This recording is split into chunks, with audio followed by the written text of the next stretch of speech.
Hi guys and welcome to my channel. So for today's video, i-share ko sa inyo yung process na pinagdaanan ko sa pag-apply ng Korean visa and yung mga requirements na sinubmit ko. Unahin natin yung mga requirements na sinubmit ko sa pag-apply ng Korean tourist visa na less than 90 days lang. Una sa mga requirements na pin-prepare ko is yung pag-fill out ng Korean visa application form.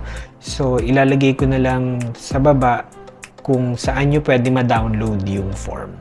Next is requirement din yung one-piece passport size photo. So, kailangan nito ay colored, sabi with color and white background. And then, nung nagpa-picture din ako, doon ako nagpa-picture sa may SM Aura sa tabi ng Brittany Hotel kung nasaan yung KVAC, and sabi nung kumukuha ng photo sa akin, kailangan daw neutral yung facial expression, so bawal daw ngumiti. And then kailangan din ng photocopy ng bio page ng passport nyo. Bali ito yung page na kung saan nandun yung picture nyo at saka yung mga details tungkol sa inyo.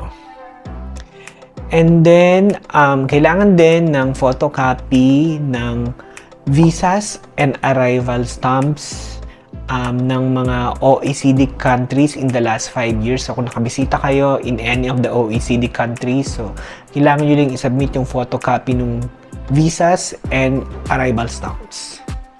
Next is bank certificate with average daily balance for the last 6 months. And kailangan din ng bank statement for the last 3 months. BIR 2316 or ito yung ITR para sa mga employed. So, kailangan din to. Certificate of Employment. So, required din to for applying Korean visa. Dun sa COE, kailangan nakalagay yung designation nyo, yung company name, makikita doon kung kailan kayo na-hire, yung compensation nyo, and then yung contact details ng HR or yung nag-provide ng COE. Ang final na document na sinubmit ko is, syempre, yung original na passport natin. Actually, meron pang ibang mga requirements na pwede nyo isubmit.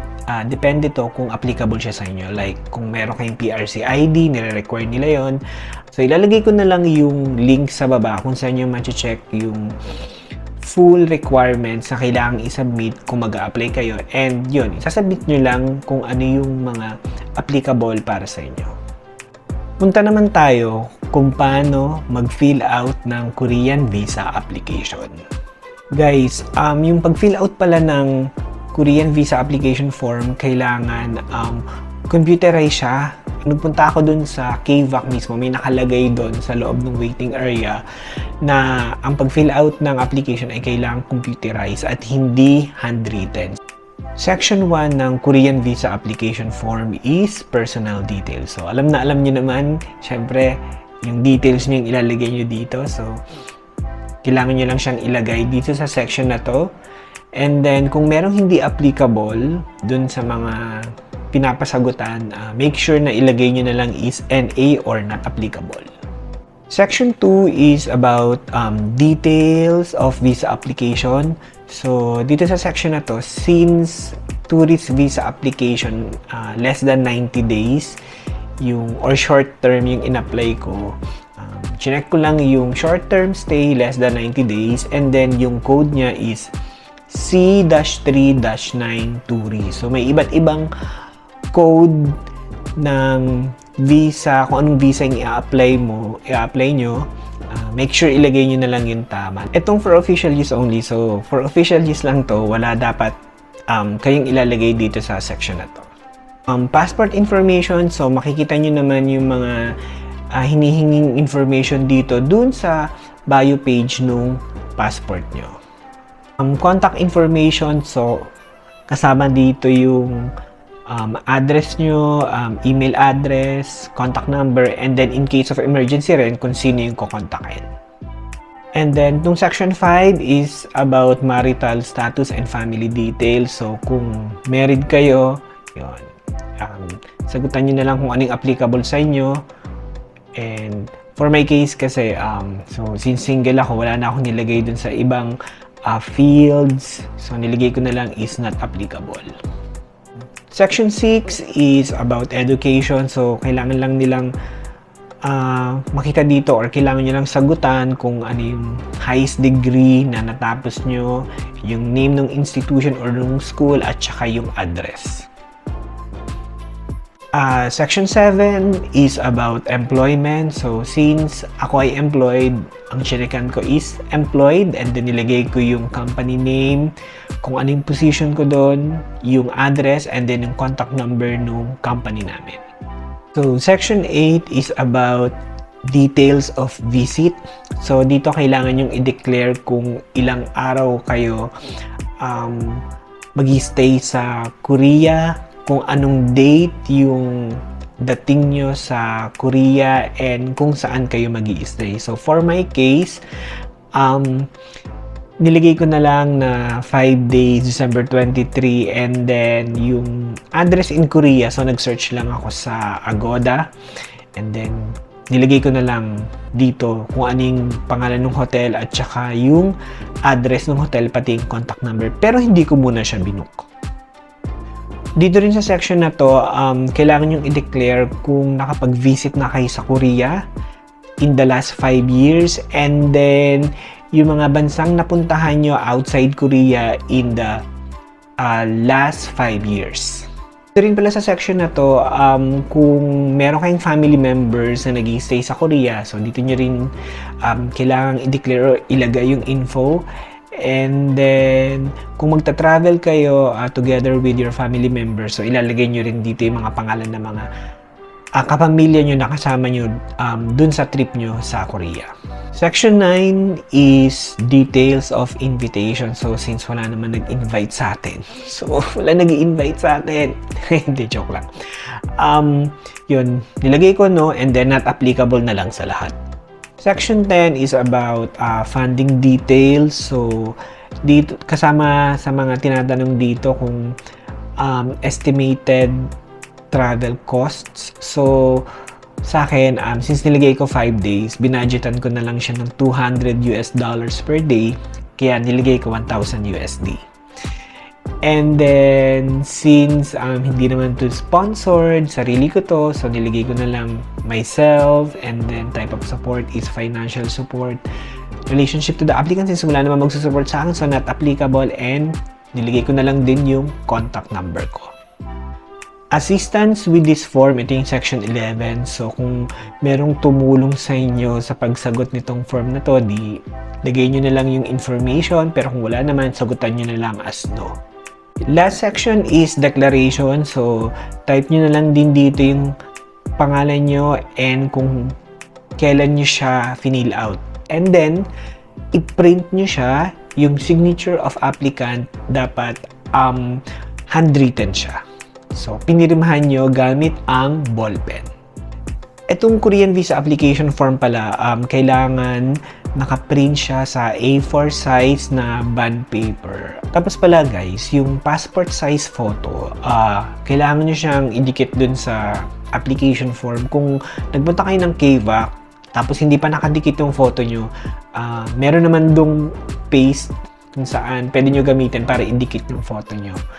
And then, yung isasabit nyo pala na photo, hindi yun yung gagamitin nila na picture in case i-grant nila yung visa nyo. Kasi ako, medyo nag-ayos pa ako nun para magmukhang opa eh. So, ganito yung sinabit ko na picture. Akala ko, ito yung ilalagay nila sa visa. Pero ang picture na gagamitin nila is kung ano yung picture na nandun sa passport nyo. Bank certificate and bank statement. So, ang ginawa ko dito, nagpunta ako sa bangko ko. Isa lang yung pinuntahan ko na bangko. And then, within the day, nakuha ko rin siya. So, nagbayad lang ako sa bangko. And then, yung bank statement, nasa short lang siya eh. Short bond paper. So, I think okay lang din yun. Kasi yun yung in-issue ng bangko eh. Yung bank certificate naman, medyo nasa, parang long yata siya. So, yun na lang din yung sinubmit ko. Kailangan original ang isasubmit na bank certificate and bank statement. BIR 2316 or ITR, since ang meron pa lang ako for this year is yung year 2022. So, yun na yung sinubmit ko. Kung wala naman kayong ITR or BIR 2316, so, kailangan yung gumawa ng cover letter explaining bakit wala kayong ITR. So, nakumpleto ko na lahat ng mga documents. Ang ginawa ko, nagpunta kagad ako sa KVAC sa may Brittany Hotel. Ito yung katabi ng SM Ora. So, no need na kayo mag-set ng appointment. Walk-in is pwede. Pupunta lang kayo sa Brittany Hotel. Pagpasok nyo, andun yung sa may reception, yung may staff or guard yata yung officer. Kukuha kayo ng number. Sasabihin nyo kung ano yung purpose nyo. Then, bibigyan kayo ng number. And then, papupuntahin kayo sa second floor. Ito yung waiting area. Unang waiting area, hintayin nyo matawag yung pangalan nyo. So, pag natawag na yung pangalan nyo, aakit naman kayo sa 9th floor. Bali, pipila kayo dun sa may reception. I-assess nung receptionist yung mga documents na dala nyo. And then, I think kapag okay siya, bibigyan na kayo ng number para maghintay naman uli sa isa pang waiting area. And then, hihintayin yung matawag yung number nyo. Makikita nyo rin dun sa may monitor. Pag natawag na yung number nyo, kailangan yung umakyat sa 10th floor and dapat doon kayo magpunta sa kung anong counter kayo naka-designate. Pag nakaakyat na kayo dun sa 10th floor and then nagpunta na kayo dun sa counter nyo, i-assess uli yung mga documents na isasubmit nyo. After ma-assess yun, pagbabayari naman kayo ng processing fee. Processing fee is 900 pesos. So, guys, hindi sila tumatanggap ng card or mga transfer, GCash, credit card. Cash lang ang tinatanggap nila na bayad for the processing fee. Once na nabayaran nyo na yung processing fee, babalik uli kayo dun sa counter nyo. Ipapakita nyo yung receipt. And then, after nun, bibigyan kayo ng claim receipt ng nag-a-assess ng documents nyo. So, wag nyo itong iwawala kasi ito yung gagamitin nyo para sa pag-claim ng passport nyo kapag ready to release na siya.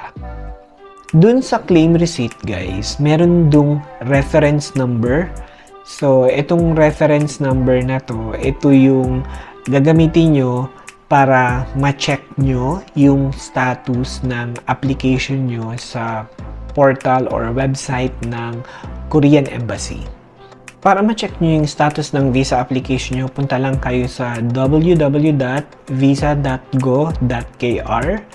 and then click nyo lang yung, kasi Korean yun so may lalabas naman na prompt kung Korean, English, so click nyo lang yung English, nasa upper right siya.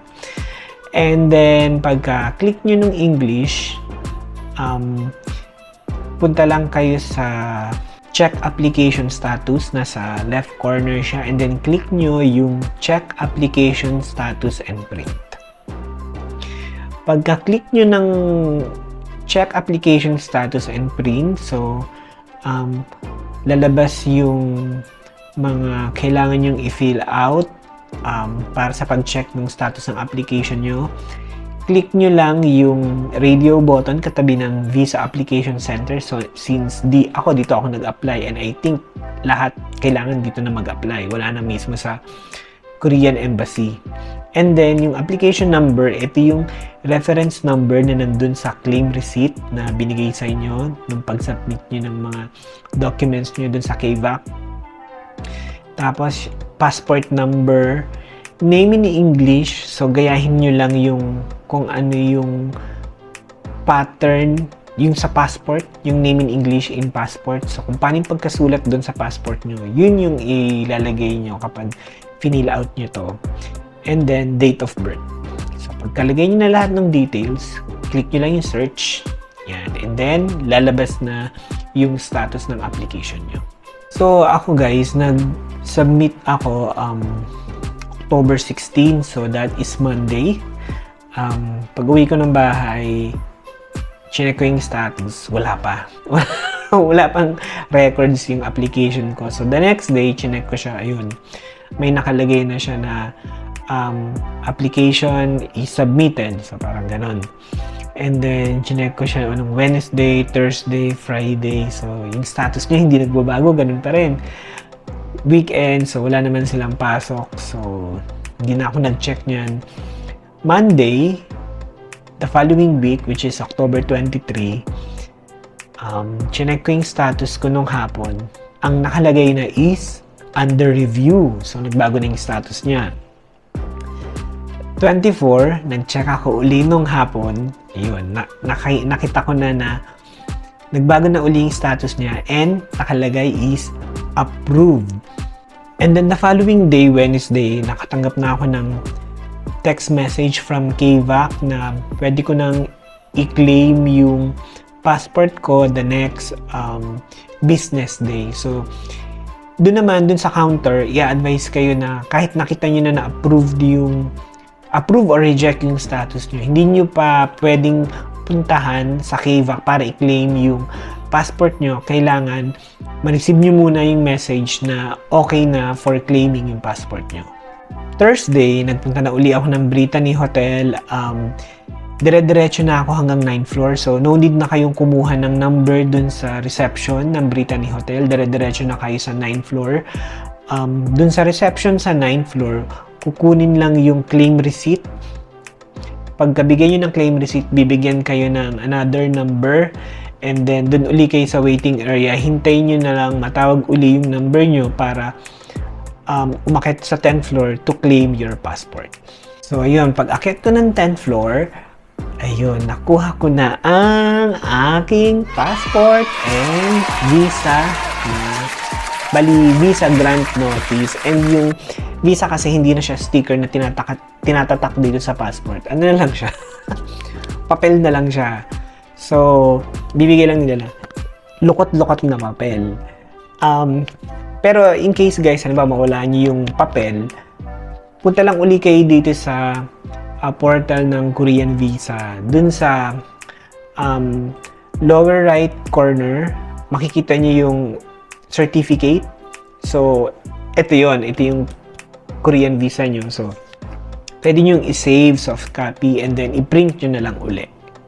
Guys, so yun yung process and mga documents na sinubmit ko sa pag-apply ko ng Korean Tourist Visa short term, less than 90 days.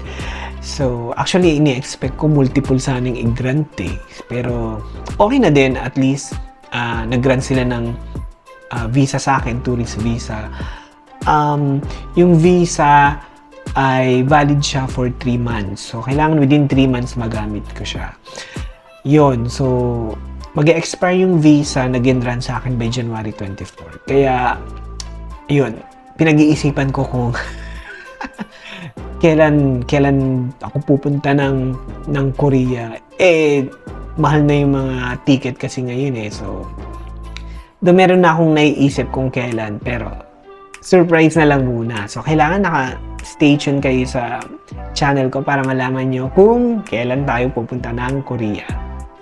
Hopefully, nakatulong tong video na to in case may plan din kayo na mag-apply ng Korean visa in the future.